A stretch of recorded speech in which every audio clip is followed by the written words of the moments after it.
Oi pessoal, tudo bem? Meu nome é Alitéia, eu trabalho com tarô e astrologia faz 16 anos. Atualmente eu também faço mapas numerológicos cabalísticos e hoje eu tô aqui para dar continuidade aos nossos estudos de Ogham, né?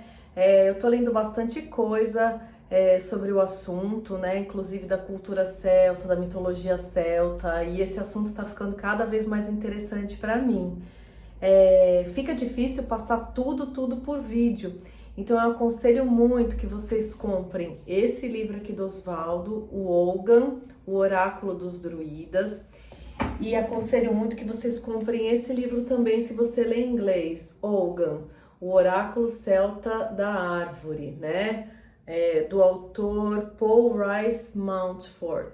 Gente, é muito interessante, assim, se você for ver, eu só tô lendo esses dois livros por enquanto, pesquisando algumas coisas na internet, e já tô descobrindo um mundo de coisas, assim, sobre essa cultura fascinante que são os celtas, né?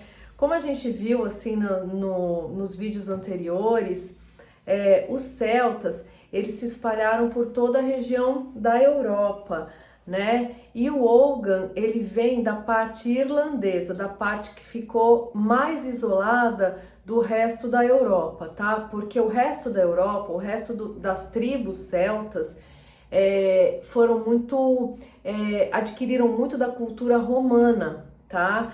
Por causa da expansão de Roma, né? Inclusive, os celtas não se autodenominavam celtas, esse é um nome que foi dado pelos romanos a eles. Na verdade, eles eram formados de várias tribos, cada um tinha um nome específico, e os romanos descreviam ele como celtas, como um povo mais primitivo, um povo muito guerreiro e um povo que não tinha medo de nada. Então, muito do que se fala sobre os celtas é na visão romana. Isso eu achei bastante interessante também de deixar aqui com vocês. Então o Ogham, ele sai da parte irlandesa, tá? Então ele é mais da parte dos celtas que ficaram na Irlanda, tá? E ele não era um alfabeto assim usado para escrever, né? Na verdade, para que ele era usado é meio que um mistério assim. Mas muitos dos escritos que foram achados e tal vão indo no caminho de que era usado para usos mágicos e divinatórios, né? E que os druidas que tinham conhecimento desse alfabeto, tá? Os druidas eles tinham muito poder dentro das tribos celtas, né? Eles eram os sábios, os sacerdotes. Então eles tinham poder para julgar, então eles eram juízes, eles eram conselheiros. Eles eram conselheiro do rei também, eles eram os curandeiros, eles tinham sabedoria das árvores, das ervas, dos planetas, sabe? Então os druidas, eles eram consultados para tudo e eles eram muito valorizados na sociedade. Tem uma palestra da Lúcia Helena Galvão aqui no YouTube que fala sobre os celtas, que eu aconselho muito vocês assistirem, que ela fala muito da parte histórica dos celtas, né? Eu acho que é só você digitar Lúcia Helena Galvão, os Celtas. É uma palestra antiga, mas muito interessante para quem tá entrando nesse universo, né, sobre os celtas, e quem gosta dessa cultura celta, dessa mitologia cheia de fadas, duendes, gnomos, magos. É muito interessante, sempre me fascinou. E hoje a gente vai falar sobre a sexta letra, que é a Rua, né? A Rua. Só que antes de falar dessa sexta letra, eu queria dividir com vocês uma coisa que eu já estava desconfiada que tinha, mas que aí eu fui ler aqui no livro do Oswaldo. O que é essa coisa que eu estava desconfiada? Que cada Aikme, ou seja, cada grupo de 5 letras, tinha algum significado para estar agrupado naqueles 5. E aqui nesse livro eu descobri que sim, né? Então eu vou ler para vocês o significado aí do primeiro Aikme, que é o Aikme Bé, né? Da Bétula, que é a primeira letra. E daí forma as 5 letras subsequentes, né? Então, o grupo do Aikme Bé está associado aos deuses ancestrais, aqueles que formam a base do conhecimento e sabedoria dos celtas, a fonte de inspiração. Na tradição arbórea, ou seja, na escola das árvores, esse Aikmi é simbolizado pela raiz, a origem e fundamento da árvore. Então é a raiz de tudo. O que é a raiz de tudo numa sociedade, então, né? É a sabedoria, o conhecimento, a cultura, as tradições. Algumas tradições associam cada Aikmi, ou seja, cada grupo de 5 letras, a um ponto cardial. O Aikmi Bé está associado ao oeste e ao conhecimento. Entretanto, alguns o associam ao norte e à batalha, tá? Então, o significado desse primeiro grupo é conhecimento. Então, o que esse primeiro grupo rege? Inícios, origens, energia e inspiração. Talvez por isso eu tive a impressão que o Oan é um oráculo tão espiritual, né? Pelo significado dessas 5 primeiras letras que a gente foi vendo. E eu ficava, nossa, qual será o significado mundano disso daqui numa leitura? Desculpa. E é isso, né, pessoal? Aos poucos a gente vai conhecendo cada vez mais sobre aquilo que a gente estuda. E como a gente vai entrar agora na 6ª letra, eu vou ler sobre esse segundo grupo de 5 letras que chama-se Aikmi Yua, que ele fala, né? Qual que é o... Hua, Hua. É a pronúncia, Hua. Aikmi Hua, tá? Que é a 6ª letra. Vamos ver então sobre o que se trata esse grupo, esse próximo grupo que a gente vai entrar de 5 letras. O segundo Aikmi está ligado aos grandes desafios e provações, às batalhas internas e à busca por sabedoria. Representa o temido submundo, morada das fadas e ancestrais. Eu não falei para vocês que o mundo das fadas tem algo de assustador dentro dessa cultura? É muito interessante, né? Porque hoje em dia a gente pensa em fadas, pensa nos elementais, a gente pensa com tanto carinho, com tanto amor, acha eles tão fofinhos, mas para os celtas eles tinham algo de assustador, tá? Na tradição arbórea, esse Aikmi é simbolizado pelo tronco da árvore, né? Na parte mais vulnerável e mais... o tronco então é a parte mais vulnerável e ao mesmo tempo mais resistente da árvore, tá?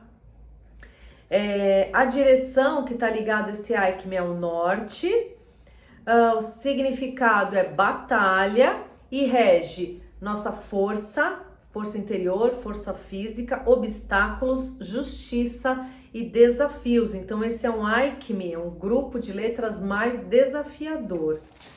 Então vamos falar para vocês aí sobre essa 6ª letra, né?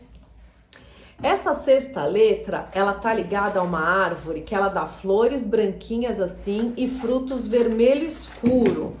O nome dessa árvore é espinheiro alvar em português, tá? Em inglês é hawthorn. Então, a rua tá ligada ao espinheiro alvar, que dá florzinhas brancas e frutos pequenos e bem vermelhinhos escuro, tipo vermelhinho sangue, né? E o significado dessa carta, né? Tanto aqui nesse livro que eu tô lendo do Paul, como no livro do Oswaldo, vai falar de obstáculos, tá bom, pessoal? Então aqui fala de coisas que são difíceis da gente conquistar. O Paul, ele até fala que não é impossível que você conquiste alguma coisa que você esteja perguntando ao oráculo, mas que você vai ter que ter muita persistência, que você não pode pegar atalhos, que você vai ter que fazer o caminho mais longo e mais difícil, vai ter que lutar e batalhar, tá? O Oswaldo, ele fala também a mesma coisa, né? E ele coloca a figura do lobo aqui, né? De um lobo uivando. E no livro aqui do Paul, eu entendi por que o Oswaldo colocou esse lobo aqui, né? Aqui tá falando a mitologia, assim, é uma história de amor, tá? Que tá por trás, então, do significado dessa carta. Vou ler aqui pra vocês um pedacinho. É um conto galês, tá? que conta a história do Kilwish, eu não sei se é assim que pronuncia, tá? É o Kilwish e a Owen, que é uma fada. Então o Kilwish, ele se apaixona perdidamente pela Owen. Só que a Owen, ela é filha de um cara chamado Spaden Penkar. Esse Spaden, ele não queria que o Kilwish namorasse a Owen, né? Então, ele coloca muitos obstáculos no caminho do Kilwish para que ele realize esse amor, tá? E ele é chamado de espinheiro gigante, o pai da Owen, tá? E ele tem uma personalidade muito difícil, muito obstrutiva, muito chato mesmo, né? Então, assim, o Kilwish, o que ele faz? Ele vai procurar ajuda com os cavaleiros do rei Arthur, né? Para que ajudem ele nessa busca, para que ele consiga conquistar a Owen. Só que o Spaden derrota todos os cavaleiros, derrota todos eles atirando flechas venenosas, né? Eu acho que darts é flecha, sabe aquele joguinho de dardo? Então é darts, mas eu acho que aqui tem o significado de flecha, depois eu posso pesquisar. Então ele atira essas flechas venenosas, tá? E que mais que ele faz? Aí ele dá 39 tarefas pro Kilwish, né? E essas 39 tarefas para que ele possa obter o direito de namorar ou casar com a Owen são impossíveis de serem realizadas. E uma das tarefas é derrotar uma mãe lobo e todos os seus filhotes, tá? E parece que é muito difícil derrotar esses lobos aqui. Então ele tem que matar todos os lobos e todos os filhotes e ele tem que resgatar o deus da luz, que é o Mabon. Olha que interessante, Mabon é a estação que a gente está agora, né? A gente acabou de passar pelo sabá de Mabon, que é a entrada do outono aqui no hemisfério sul, tá? Então é a entrada do outono. Então ele tem que resgatar, ele tem que derrotar todos esses lobos e resgatar Mabon, né? E aqui não fala se ele consegue. Olha, então assim, é muito, muito difícil. Gente, não tem o final dessa história aqui. Você encontrará dificuldades, vai ficar noites sem dormir, buscando por isso. Então esse é o desafio dele, né? Aqui não diz o final da história. Gente, eu não tô conformada, depois eu vou procurar na internet. Vai ver que essa história não tem final, né? Vai ver que ele não consegue ficar com a Owen. Ai, que triste. Gente, eu tava lendo isso, achei um mito tão interessante, não tinha reparado que não tinha final. Ai, dona Letéia, você é muito desligada. Bom, então, essa sexta letra, ela vai falar de obstáculos, coisas difíceis de conquistar, né? Coisas que são perigosas para você por causa da coisa lá do veneno, né? De ser venenoso, então coisas perigosas. Esse autor aqui, o Paul, ele ainda fala que tem uma outra visão sobre essa sexta letra, que seria sobre a rua, que seria a coisa de se apaixonar, da sexualidade, da paixão, que deve ter a ver com o mito também, né, do Kilwish e a Owen. Só que ele fala que tem duas outras letras que ele atribui esses significados. Para ele, até mesmo num relacionamento, quando essa sexta letra sai, é um relacionamento difícil, complicado e tal, tá? Então, para ele é só obstáculo mesmo.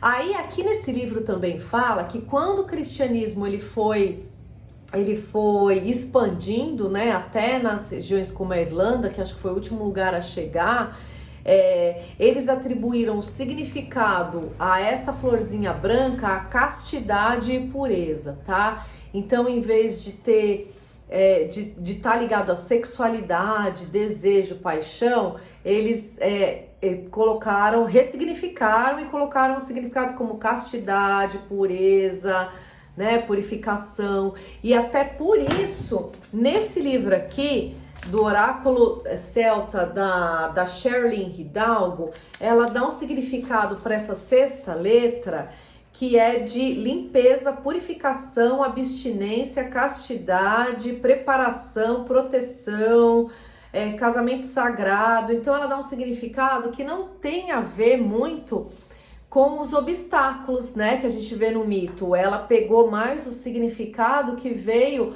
pós-cristianismo. E aí, que significado que eu dou? Bom, segundo o próprio Oswaldo, ele fala, gente, sente no seu coração, né? Nenhuma desses simbolismos vai estar totalmente errado, tá?